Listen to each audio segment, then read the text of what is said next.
내가 늘 그 요새 신도님네든지 내 곁에 오는 분에게 늘 하는 이야기가 있습니다. 조순조 말기 수월스님이라는 어른 천수다란이 하셨다 그러지요. 그래서 도를 이루셨다고 그러고, 그 수월스님보다도 조금 후대에 와가지고 용성스님이든지 순천 송광사 무용스님 같은 어른, 순천 송광사의 무용스님은 관음주력을 해가지고 보리를 이루신 분이죠. 무용스님이 순천 송광사에 출가해가지고 3년 동안 고향주를 하시면서 3년 동안에 월급 받은 것을 하나도 쓰지 않고 3년 만에 고향주를 사표를 내고 난 뒤에 3년 동안 그 지금 말이죠. 월급이죠. 월급 모아놨던 돈을 가지고 몽땅 양식을 싸가지고, 근데 어느 산에 들어갔다는 그거는 기록이 없어요. 어느 산에 들어갔다는 기록은 없는데 어느 산에 그 흙굴 속에 들어가가지고 그 스님은 무용스님은 관음주력을 하신 것 같아요. 관세음보살을. 그래가지고 도를 내신데 그 무렵에 경호 스님이든지 이 무용스님이든지 똑같은 우리나라의 큰 스님으로 어떤 불사에도 증명법사로 늘 청을 받아가지고 참석을 하시는데, 화두를 하신 경호 스님보다는 관음주력을 해서 일을 마쳤다는 무용스님 쪽이 이야기를 들어보든지 기록을 보든지 우리에게 가까운 적이 늘 있지 않습니까? 한 가지 예로 천안 광덕사의 후불탱화 저만에 경호 스님하고 무용스님이 증명법사로 청을 받아서 같이 가서 증명법사로 하신 것 같아요. 지금 그 탱화가 그 천안 광덕사에 남아 있는지 없어져 버린지 모르겠습니다만, 그 탱화점화 언제나 부탁드리듯 요새는 이렇게 전공적으로 하는 분이 있고 뭐 공장 같은 게 있어가지고 탱화하는 사람, 불상하는 사람 거기에서 하지만은, 옛날에는 여건이 그러지 못하니까 어느 절에서든지 불사한다고 하면은 불사에 그 부처님 조성하면은 나무든지 그 절에 갖다 놓고 불상 조상하는 사람이 절에 와서 있으면서 불상을 처음부터 끝까지 조상했고, 그 사이에 증명법사 스님은 그 복장 준비 전부 준비하시고 대중 전체가 동참해서 불상 조성 또는 불화 조성 그렇게 하시고, 마지막 날 그 증명법사 스님하고 해서 대중 스님이가 예식을 해서 그 점한 법요 그렇게 이루던 게 그 근데 지금보다 우리 한 세대 앞에 어른들이 불사를 하시던 모습이지요.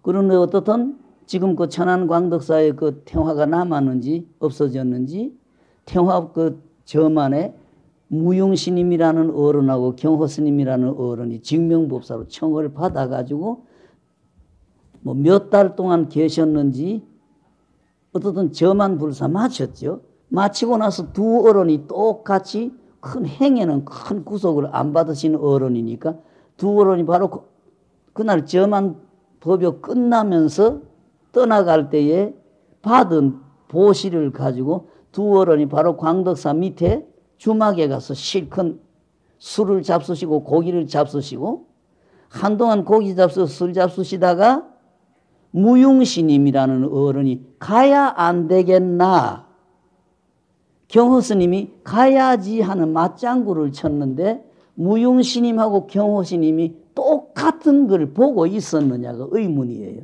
이건 기록이 없어요. 근데 어쨌든 무용스님이 어른이 가야 안 되겠나, 경호스님이 가야지 하는 맞장구 쳤는데 무용스님이라는 어른은 천안 광덕사 앞에 주막에 앉아가지고 지금 순천 송광사에 조실하시는 동고스님이 까딱까딱 한다. 저거 까딱하면 지금 까치 새끼가 돼서 들어갈 것 같으니까 저거 구제하러 가야 안 되겠나를 쳐다보고 계시는 거예요. 무용스님이라는 어른은.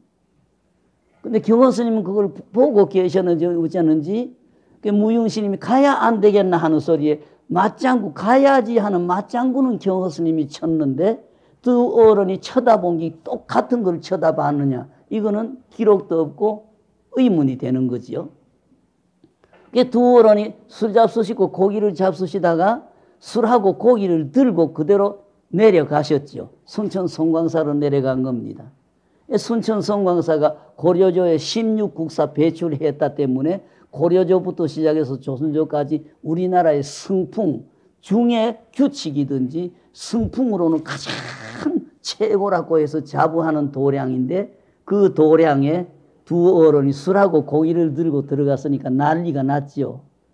송광사의 젊은 스님네가 막 몽둥이 듣고 나가가지고 이 어대 땡초놈들이 이 도량이 어떤 도량이라고 이 도량 안에 술하고 고기를 가고 들어온다고 때리 죽인다고 막 설치니까 두 어른이 건질건질 했는데 좀 맞아보자 쳐봐라 하고 웃더리 보고 앉은 두 어른이 법당이 너무 그래서 젊은 스님들이 감히 그 법당을 쳐다보면서 아무도 손을 못 댔어요. 두 어른이 다 법당이 그렇게 건장하시고 좋았고 막 기운 내기를 해도 뭐 보통 장정 5사람 6사람 달라 들어가지고는 건드리지도 못하는 두 어른이니까 그 두 어른들이 건질건질이 했는데 좀 때리봐라 하고 웃돌이 벗고 앉는데 송광사의 젊은 스님은 아무도 손을 못 댔어요. 이 밖에 가면은 물방앗간이 있습니다. 조선조 말에는 큰 절이든 적은 절이든 그 추수를 받으면은 추수를 절에서 직접 물방앗간에서 찧어서 절절마다 물방앗간 자리가 많이 남아 있지요.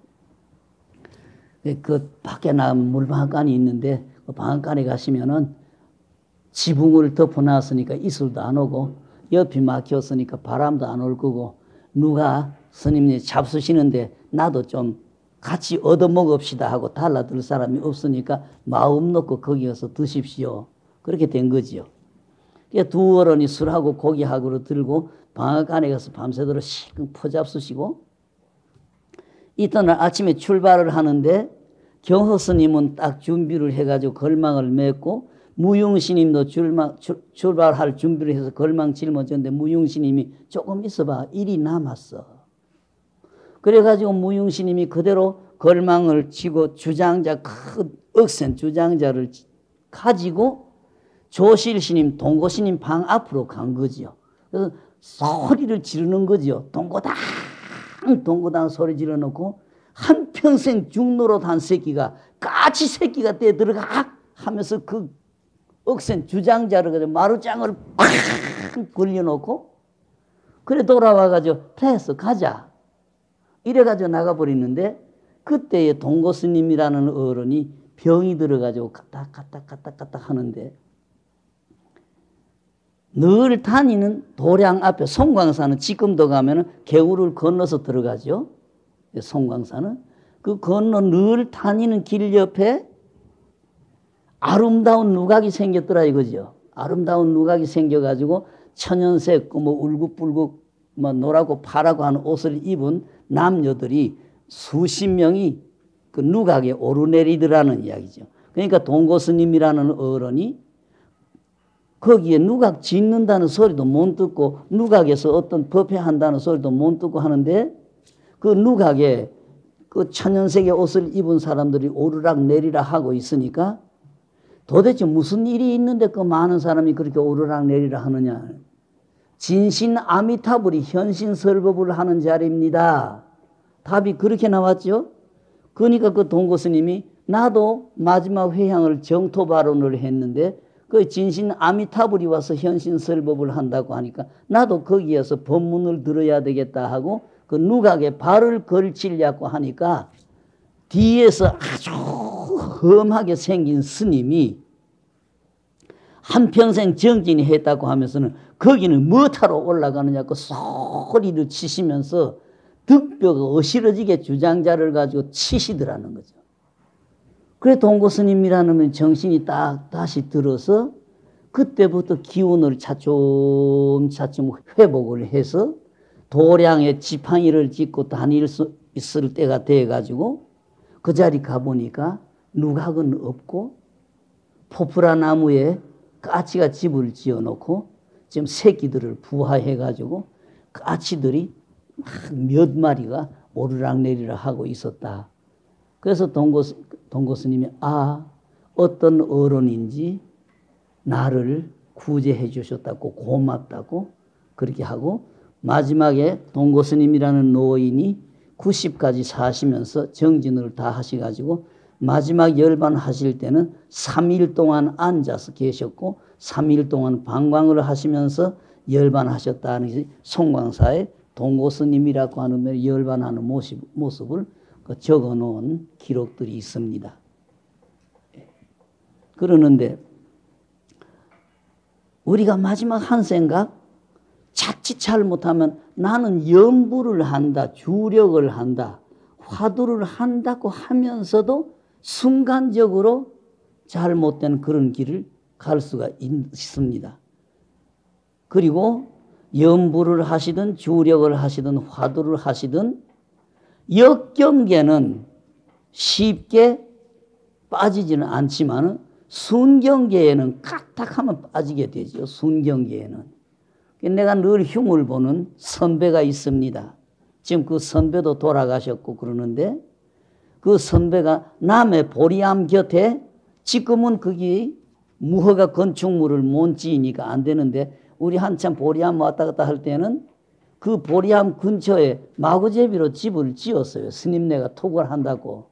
판자집도 짓고 뭐 그 무렵에 함석 가지고 판자집 지어놓고 함석으로 지붕으로 있고 그 선배 한 분이 보리암에 그쪽 저기 자선대라고 불리어지는 바위가 있죠. 그 바위 밑에 판자를 가지고 함석을 가지고 두 칸 집을 만들어 놓고 정진한다고 계셨어요. 근데 그 무렵에 보리암에는 진상스님이라고 지금 돌아가셨습니다. 나주 다부사의 우환호 스님의 상자인데 진상스님이라고 지금 살아계시면 그분이 80이 입현재편 됐을 거예요. 그 스님이 그때 보리암 그 원주를 맡아가지고 있고 보리암에 젊은 스님네가 대여섯 분 계시고 지금 통도사 축서암에 계시는 수안 스님도 그 무렵에 보리암에 있고 그때에 그 우리 선배 한 분이 자선대에 그 토굴을 지어놓고 준재기도를 시작한다고 한 겁니다. 준재기도, 준재지는 기도. 그래서 삼치를 한다고 했는데 보리암에 있던 진상스님이 자선대에 중생이 준재기도 한다고 했는데 오늘 2주째가 되니까 마구니에게 섭하지는 않았는지 우리 오늘 한번 가보자. 그래가지고 기도 2주일째 되는 날 그 진상스님이라고는 보리암 원주를 맡고 계셨던 스님이 그 같이 있던 도반들하고 그 스님 이름을 그 망상쟁이 준재기도 삼치라는데 오늘 2주째인데 마구니에게 섭하지는 않았는데 가보자 하고 찾아갔는데 난리가 났더라 그러죠. 예, 시간이 지나간 다음에 정리를 한 소리인데 그 날은 고마 그 보리암 스님네가 6인가 7인가 지금 그 축서암에 그림 그리는 수안 스님도 거기에 있었어요. 그래 진상 스님이라는 어른이 그 암흑에 기도한다고 하는 마구니에게 섭하지는 않아 가보자 해서 가봤더니만은 난리가 났더라 그러죠. 눈알이 완전히 확 뒤비져 가지고 정상적인 사람은 미친 사람 눈이고 손가락을 끊어가지고 피가 출출출 흐르고 남근을 끊어가지고 피가 출출 흐르면서 그래도 당신은 기쁨에 도취되어 가지고 이 아픕니다는 이걸 생각을 못하는 거죠. 기쁨에 도취되어 가지고. 그래 거기 수습이 된 뒤에 이야기를 들으니까 그날 아침에 아침 공양을 준재 기도를 하는데 2주가 넘어가고 지금 3주 첫 시작하는 날인데 아침 밥을 먹고 나니까 무슨 광명 같은 빛이 이렇게 꼭 햇살이 문 열면 햇살이 오듯이 빛이 나는데 꼭 태화 속에 관세음보살이나 이런 보살을 보면은 요새 그 모습은 중국이나 우리나라 스님처럼 해놓고 의복은 인도 의복으로 해놨죠. 태화 속의 보살들이 그런 옷을 입은 분이 왔더라는 거예요. 근데 몸에서 광명이 났고 옷에서도 광명이 비치고 하니까 순간적으로 환희심이 확 튀겼던 거죠. 아, 내가 노력을 하고 있으니까 부처님이 오셨다. 기쁨의 마구니에 완전히 딱 소나기에 쥐어진 거지요. 그러니까 기도를 하든 화두를 하든 정진하든 이 역경계의 마구니한테는 이를 악물고 도전을 할 수가 있는데 순경계의 마구니에게는 까딱하면 백이면 백이 다 쏘아버리는 겁니다. 이 스님 그 순경계의 마구니에 쏘아버린 거죠. 내가 이렇게 하니까 부처님이 오셨다. 기쁨에 확 넘쳐버렸으니까 그 다음에 일은 전부 기쁨 속에서 넘어간 거죠. 그러니까 그 온 마구니가 네 신심을 시험하러 왔으니까 신심을 보여라. 그러니까 부처님이 내 공부 잘한다고 신심을 하러 왔다고 시험하러 오셨다고 기쁨에 넘쳐가지고 방 안에 있는 작은 칼 나이프를 가지고 손가락을 비는데 뼈가 안 넘어가지 않아요. 그러니까 바로 그 톡을 방문 바깥에 장작을 캐던 도끼가 있으니까 거기 가서 손가락을 끊어가지고 그래도 피가 출출 흐르면서도 기쁨에 미쳐가지고 아픕니다. 이거 생각을 못하는 거죠. 그래가지고 피를 출출 흘리면서 오니까 그보다도 더 지극한 신심을 보여라. 그러니까 그 다음에 당신 멋대로 생각하면서 남자 여자 문제 가장 문제가 크니까 남군을 끄는 거지요. 남군 꼭대기를. 그래가지고 아래 위 손가락에 피 흐르지요. 아랫도리에 피 흐르지요. 그러면서도 기쁨에 빠져가지고 덩실덩실 환희심에 빠져가지고 춤을 추면서 들어왔다 이거지요. 그때에 마침 그 보리암에 계셨던 그 진상 스님이 그 보리암에 계셨던 젊은 스님에 취하고 오늘 저 중생 기도한다고 하더니만은 그 한 2주일이 넘어가고 오늘 3주일 시작인데 마구니에게 섭하지는 않을 가보자 해서 막 찾아간 게 그 순간에 간 거지요. 그러면서 손가락을 끊고 남군을 끊고 아래로 위로 피를 흘려서 옷에도 피가 묻고 피비린내가 나면서도 당신은 기쁨에 도쳐져 있으니까 아픔을 모르는 거죠. 기쁨에. 그죠? 그래 대중이 찾아갔을 때 그 눈이 뒤집어진 상태에서 마구니들이 내 공부 방해하러 왔다고 막 소리를 지르고 발광을 하고 스님네는 스님네대로 벌써 눈알이 뒤집어져 가지고 미천 상태니까 정상적인 생각을 잃어버렸으니까 막 여럿이 달라들었는데 젊은 스님 내가 6인가 7인가 달라들면서 그 기운을 못 이길 만큼 막 심하게 발언하더라 그래요. 그러면서 보리암에서 옛날에 요 뺑뺑뺑뺑 이렇게 손으로 돌리는 전화기를 가지고 남해에 시발 택시 하나 연락해가지고 시발 택시를 꼭 금산 밑에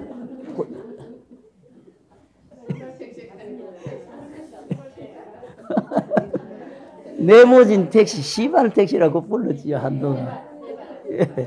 예, 네모 택시 그걸 그 보리암 밑에까지 와달라고 해가지고. 그대로 저 진주 김윤양 병원이라고 하는데 그대로 그 대절해서 나오면서 그 차에 실어 놓으니까 막 마구니 새끼들이 남의 공부 방해한다고 막 덩그리 쳐가지고 차 유리창도 깨고 막 난리가 났었어요. 나중에 보리하면서 전부 그 차 깨지고 부서진 거 변상 다 해주고 남해에서 바로 진주 김윤양 병원까지 싣고 와가지고 거기에서 하면서 정상이 회복이 됐죠. 그 시간이 오래 갔으면 뭐인데 그날 딱 발작이 일어나면서 스님네가 발견해서 싣고 와가지고 증세는 빨리 다스려졌어요. 근데 한평생 간혹 하다가 대중 앞에서도 엉뚱한 짓은 한 번씩 저질렀어요. 밤에 그 스님하고 이렇게 밤에 같이 자면은 밤중에 건드려요. 근데 그 스님이 손을 댈 때에 곁에 더 당하는 스님은 시커먼 털이 나온 짐승 손 같은 손이 와가지고 당신을 건드린다 이겁니다.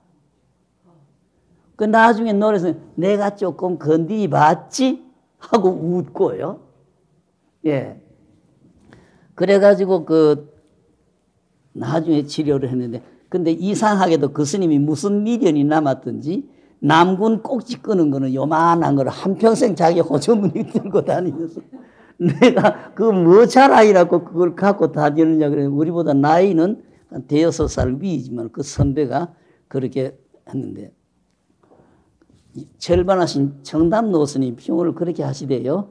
공부를 하다가 보니까 애쓰다가 보니까 그렇게 된 거지 잘 못된 거는 아니다. 그래서 우리가 바로 청담노 스님에게 잘 못된 거는 잘 못된 거지. 당신 상자라고 왜 그걸 감싸느냐. 분명히 마구니에게 순간적으로 졌으면 진 거지.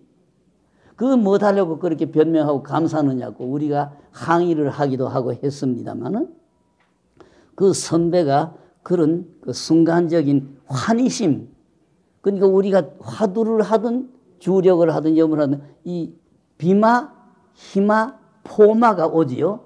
두려울 포자 포마, 막 두려움이 나게 돼서 그걸 다시는 막 못하게 하는 그런 두려움의 마구니 포마, 또 뭔지 기쁨에 넘쳐가지고 막 전부가 좋아가지고 기뻐서 좋아가지고 싱글벙글 하면서 뭐 어떤 자리에서든지 뭐 실성한 사람처럼 자꾸 웃는 거 이 희마지요.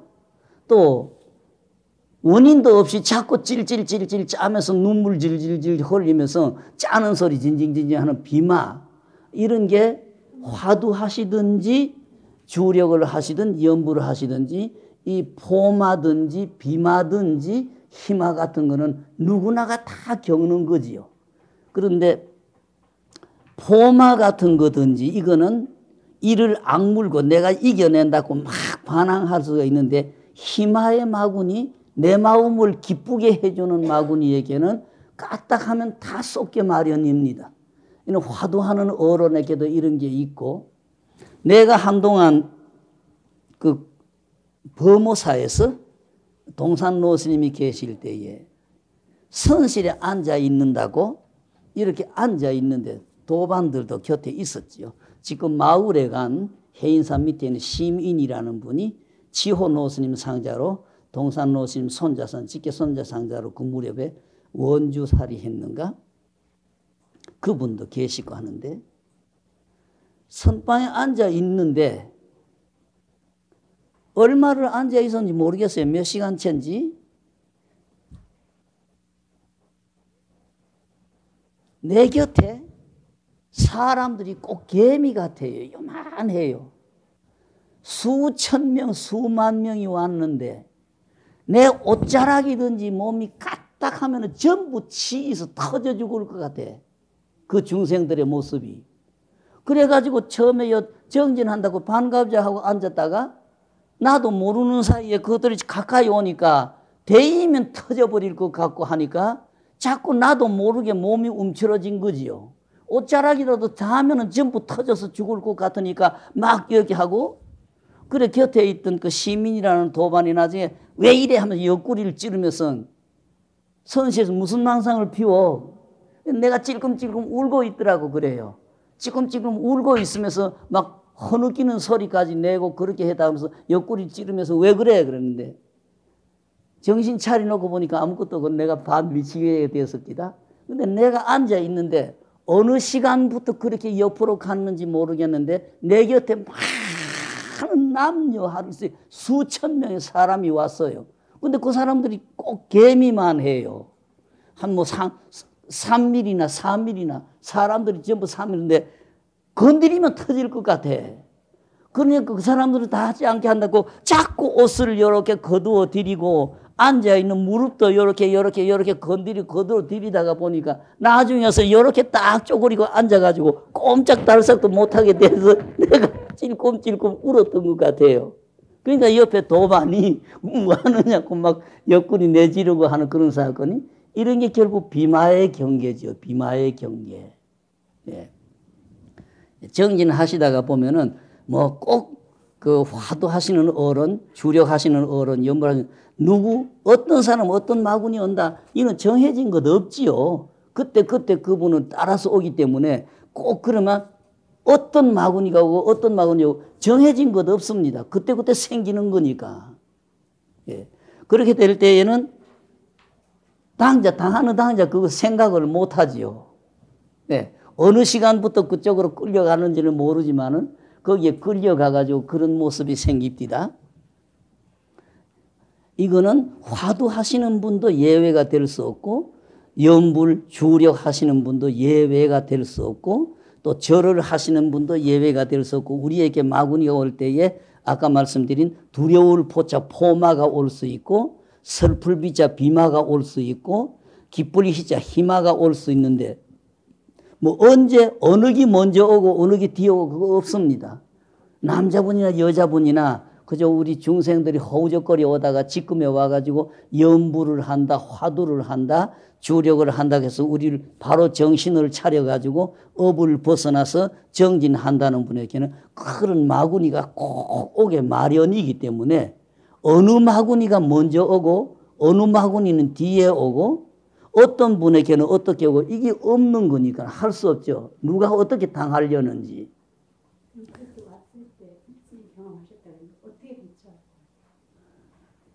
그때 뭐 아까 이야기대로 나는 이렇게 앉아가지고 찔찔찔찔 울고 있으니까 곁에 도반이 옆구리 꽉 찔러주면서 왜 이래 뭐 하는데 그 소리에 딱 깨보니까 아무것도 없습니다.